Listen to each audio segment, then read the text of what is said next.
Who doesn't love honey? But if you're like me, you have no idea how it gets from the hive to your table. Today we're going to join Paul and Kathy Hamilton, founders of the Golden Crescent Beekeepers Association, and they're going to tell us all about beekeeping and hopefully keep me from getting stung. Let's go check it out. Meet Victoria is presented by Thrive Fuel.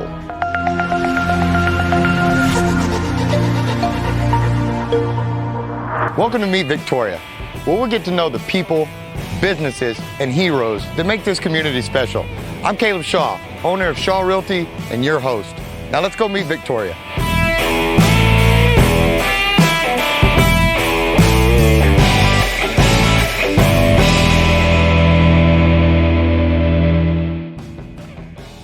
All right, guys, welcome back to another Meet Victoria with Caleb Shaw. I am super excited to be here today. I get to do something I've never done before, beekeeping. I know absolutely nothing about it, slightly intimidated by it, but really excited to get going, and I'm very grateful, very excited to have Paul and Kathy today that took the time, and you see the props. We're going to get to all this stuff. Thank you so much, Paul. Well, good to have you here. Yes, sir. Miss Kathy, they are the founders of the Golden Crescent Beekeepers Association, and they were kind enough to let me come into their world today. They're going to protect me, keep me from getting just carried away by these bees, but we're going to learn something today. We're going to learn a lot of stuff today. There's all sorts of exciting things that I can't wait to get to. And so, again, thank you for having me. What are we going to do today? What all do you have in store for me? Well, first, Kathy's going to show you how to light a smoker. Then we're going to suit up and we'll go out and look at the bees. Hopefully we'll find a queen for you to look at. We've got some sugar water back here. We're going to check and make sure the bees all have plenty to eat. If they don't, then we may feed a hive or two. And we'll see what the bees tell us that they're willing to let us do. Outstanding. Roughly how many hives do you guys have? Right now we have 5. We're building up to 8. We're trying to get our agricultural valuation for this piece of property that we have, and the ag guy says we need to have 8 hives for 10 acres. So that's what we're working on. Gotcha. And I know, Miss Kathy, you're going to get me all smoked up and ready to go here on these things. What are some of you were telling me there's a reason you guys have some of these extra suits on here, and for guys like me that come out here, why does every beekeeper seem to have extra suits and stuff? What's the point of that, or is it lessons learned along the way? I think it's lesson learned. When you get your suit, you're just way at the beginning, and you're trying to learn, and so you order a suit and then you wear it a little bit, and there's things about it you don't care for. Either it needs more ventilation, or you don't like the style of the veil or something, so then you put that one to the side and you get you another one.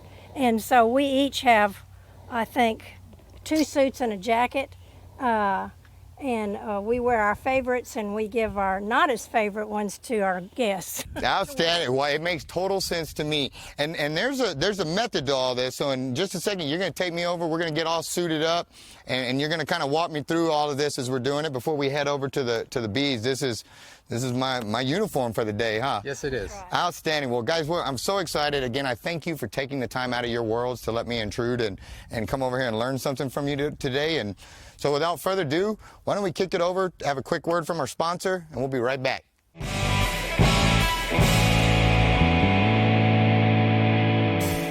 From early on, I found a huge love of the outdoors. My favorite part of being a child was going out to my grandparents' ranch, feeding the cows and fishing in the tanks and running through the pastures. There's nothing better than being outside, in my opinion, which is why I love this part of my job so much. Keep me, Corey Urban, in mind when you start looking for that ranch, farm, or recreational property. Give me a call at 361-649-1357. I promise I will find the perfect property to suit your needs. All right, guys, we are back. It's a little bit of a process to get over and do the beekeeping. You don't just want to go out there all cool guy, walk out into these bees, because you're going to get stung. So, Paul, if you wouldn't mind here, walk me through what do we got going on here, and what's this first step in the process? Okay, well, this is our smoker. Kathy doesn't trust me with fire, so we're going to let her. Your wife doesn't either, huh? Yeah, so we get some kindling in there, which we're just using wadded up paper. Okay. And then once she's got that going, then she's going to put in a roll of burlap, which works pretty well. You want something that's going to not just flame up, but something that'll smoke, that'll do a slow burn with smoke. And the reason for the smoker is to calm the bees. When we get up there, we'll blow a little bit of smoke in the front of the hive to kind of let them know, hey, there's danger out here. And the theory is that the bees then go and they fill their tummies with honey, like they're getting ready to run, but it also kind of calms them down because, well, who's not calm when they're eating honey? No, that makes sense. And then once we get ready to open the hive, we open the hive and smoke it down some more, and that just to keep the bees calm. And I would have assumed the exact opposite. I would have thought that I wouldn't think the smoke would have a calming effect on them. I would think, like us, smoke starts coming in our window, we're going to get alarmed and worried. So this actually calms the bees. Yeah, it's got to be a cool smoke, not a hot smoke. And sometimes in panic mode, you just start pumping that smoke in there, and that'll agitate them. So you just want a little bit of white smoke coming in. Another good thing for the smoke is it kind of masks your smell. And if you've happened to get a sting in your glove or something, you can smoke your glove and kind of mask the pheromone that they release. Otherwise, you'll have other bees coming trying to sting in the same spot. That was my next question. So I didn't even know that. So they do have a pheromone. So and hypothetically, if/when one does sting you, they all smell that, and that kind of tells everybody to attack right there. Is that kind of how that? Wow. Okay.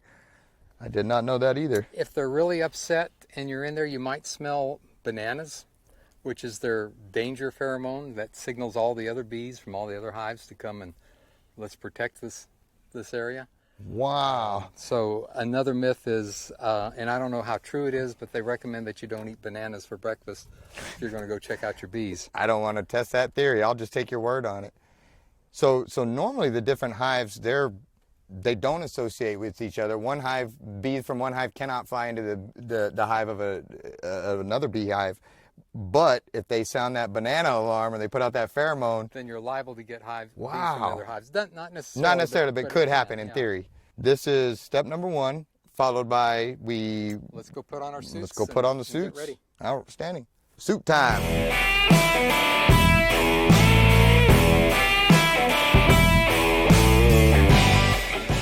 All right, guys, welcome back. As you can tell, we are at the hive now. We are at hive 7.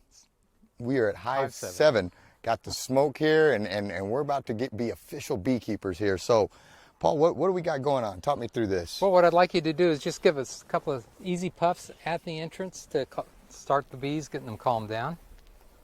Is that an easy puff, or do you harder than that? There you go. So we'll let them think on that for a while, and hopefully they'll start calming down. Okay, have you got your hive tool handy? I do have my hive tool handy. I guess so, yes, ma'am. I don't really know yet. He's gonna have you open that. Okay, wonderful. Okay, so what you're going to do is find the seam and just kind of give it a little sideways twist and pop it open.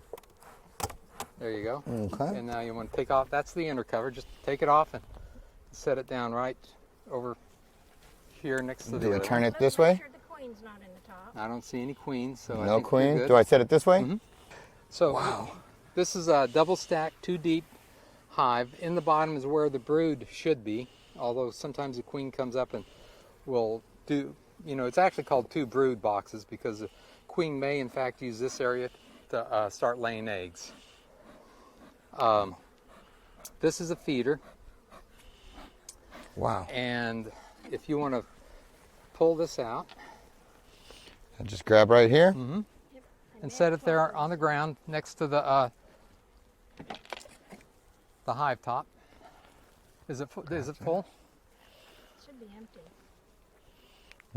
What's Just- empty? Just set it there. You'd see water. Oh, okay. In there. Okay, this is just a rack to hang the frames on. Now inside, I'm going to take the first one off. I'm going to let Yes, you take sir. that one off later. So inside we have frames, and the bees have built out the comb. This start off as just flat foundation. They've drawn all the comb out, and what we're doing is we're taking a look to see if there's any resources in here for the bees. And can you look in there? Can you? And by resources, I'm looking for pollen or nectar.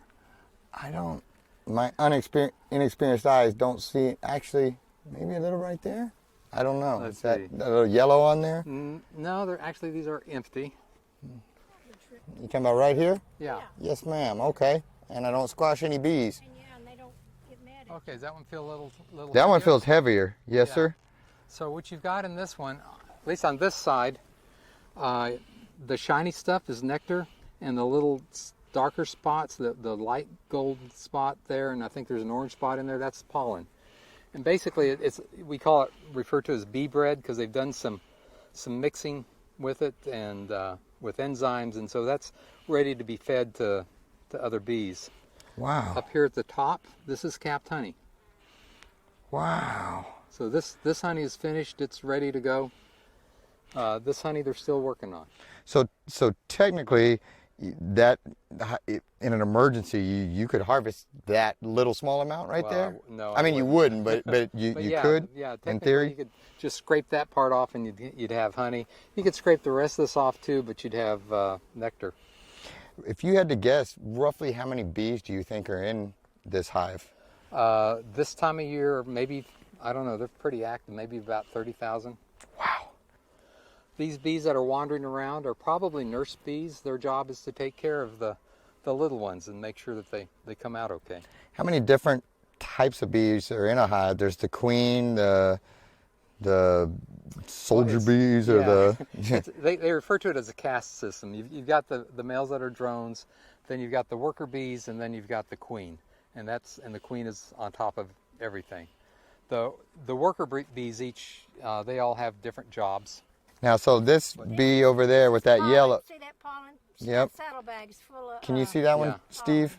I had never seen one carrying the pollen on those pockets why I like wanted to that show you before. to That. see it. So I'm going to step over here. Wow. So if anything falls, yeah, there's brood on this side.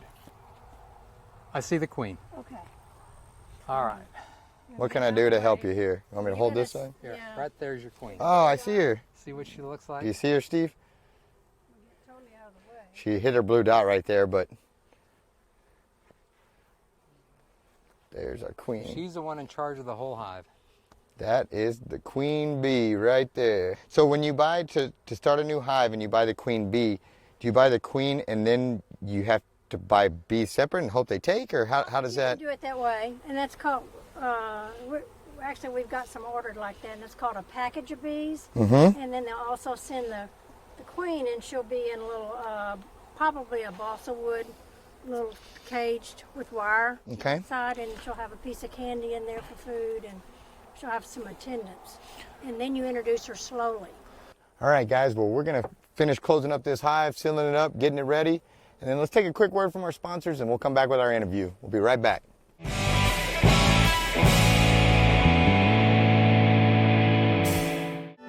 At Furniture Warehouse Direct, we pride ourselves in offering the best quality of affordable furniture in the Crossroads area. Come inside and shop your favorite brands or order direct from our website. We have multiple financing options to get the furniture you need in your home. Why pay retail? Buy direct at Furniture Warehouse Direct and FurnitureWarehouseDirect.com. All right, guys, we are back. We got out of the bee suits, and now we just get to sit, enjoy the cool weather that finally comes after we take off the bee suits. But guys, Paul, Kathy, thank you again for just a really fun and unique day. This was a special day for me. This was a ton of fun. I could feel your passion out there. That's something that I feed off of, that's what makes this show exciting to me, is passion, and you guys definitely have this. How long have you all been doing the beekeeping? Do you want to answer? I think we started checking into it around 2015, and I don't remember if we got our first bees then or if it was the following spring. What But in the world we're- made you decide to do that? And I cut you off, I'm sorry. That's all right. Actually, Paul had a hive. Well, we were together then also, but in the 60s, I think. Back in the 80s. In the 80s, excuse me, in the 80s. Gosh, I really am making you old. In the 80s. So I knew that he knew a little bit about bees, and I'm real passionate about growing things. And so I was working in my garden, and I said, you know what, we need to have some honeybees. And he just kind of left the yard and went in the house. Next thing I know, he's on the internet ordering bees and stuff like that. And Here we that's how go. we got started. And we, we thought we could just have these. I thought I could just have one hive in the backyard. And then he convinced me we needed 2 hives. And then okay, all right, 3. We have room for 3. And I think I told you before that bees you can work with them and everything, and they're pretty calm and pretty nice until they're not. Yes, ma'am. And when you have 2 small dogs, and I wanted to be able to walk in my backyard, and sometimes you couldn't. So then we started finding places to put our hives, and that's how we got started. But my garden that year was unreal. The pollination that occurred, it makes a huge difference. Wow. In what you're gonna. Positive difference. Oh yes. Outstanding. Yes. They go crazy pollinating. So how do you go from that to starting and founding the Golden Crescent Beekeepers Association? I mean, that's from 1 to 2 to now you've got a whole association. That's quite a jump.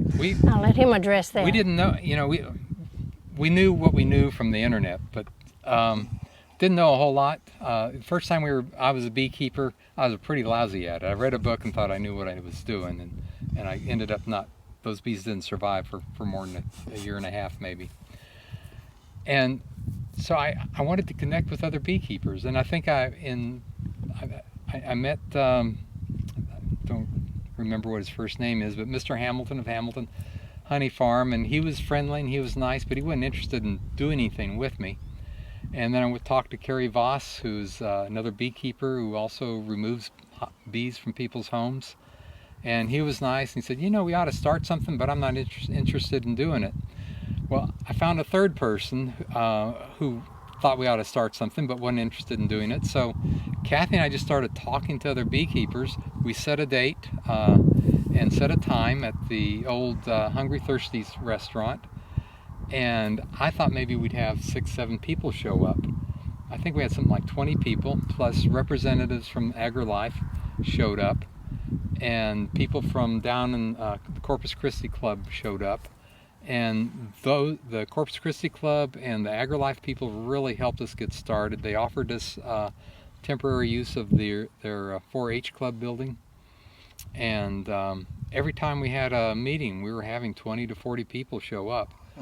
There's a big interest in beekeeping down here, and just nobody else had bothered to organize it. So we got the thing started. And that good old iron sharpens iron mentality of everybody just making each other better? I think so. And so we've got the Golden Crescent Beekeepers Association, and I don't know what they've got planned for this year. I'm no longer an officer, and I kind of leave that in their hands, but they've got a Facebook page, and they have meetings the 3rd Thursday of every month, and they meet out at the Master Gardener's Pavilion.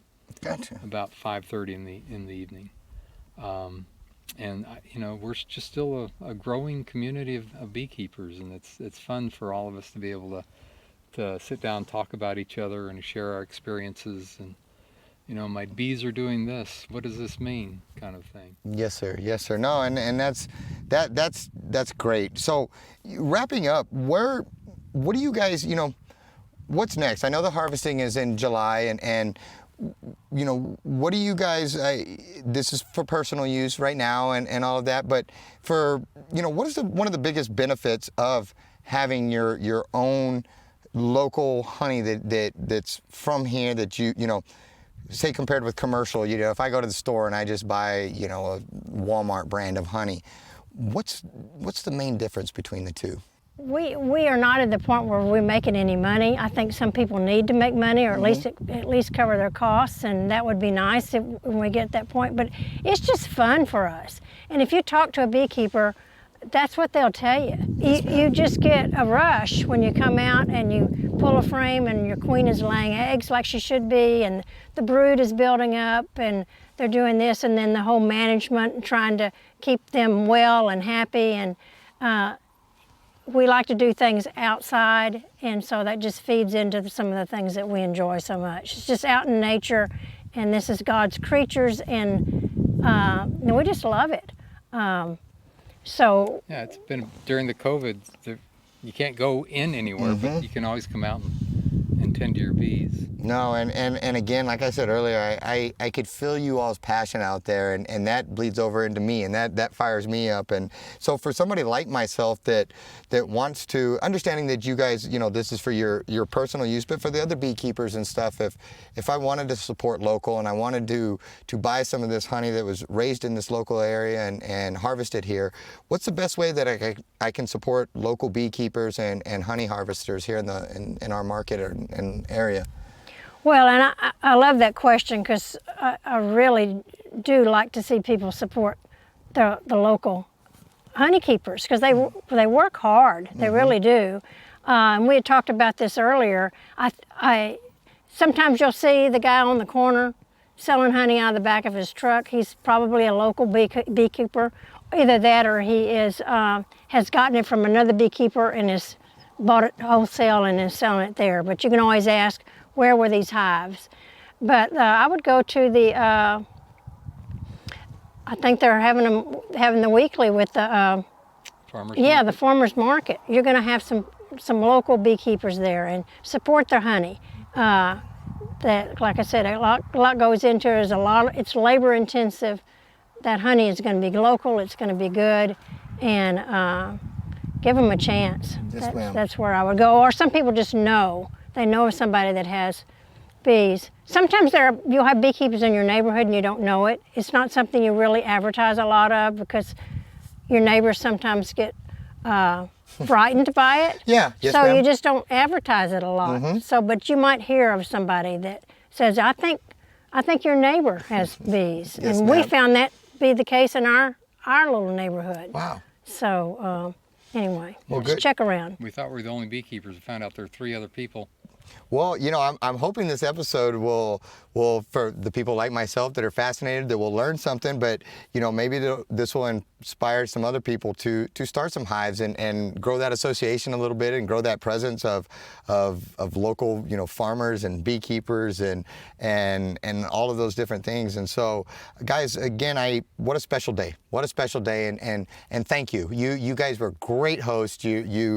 You made this fun, you made this memorable, and I can't thank you enough. And thank you for taking time out of your day to have us out here. It was really my pleasure. And guys, make sure you get out and you support all your local beekeepers, your local farmers. You know, the farmers markets are important because the food is healthy and clean, but we need that support. Those farmers and ranchers and beekeepers, they need that support, you know. So make sure you do that. Again, guys, thank you so much for having us. Like, subscribe, comment down below. That helps us in the algorithms. Hit the notification bell, all that good stuff. Stop by, see our sponsors, tell them thank you, and make sure you tune in, and we'll see you at the next one.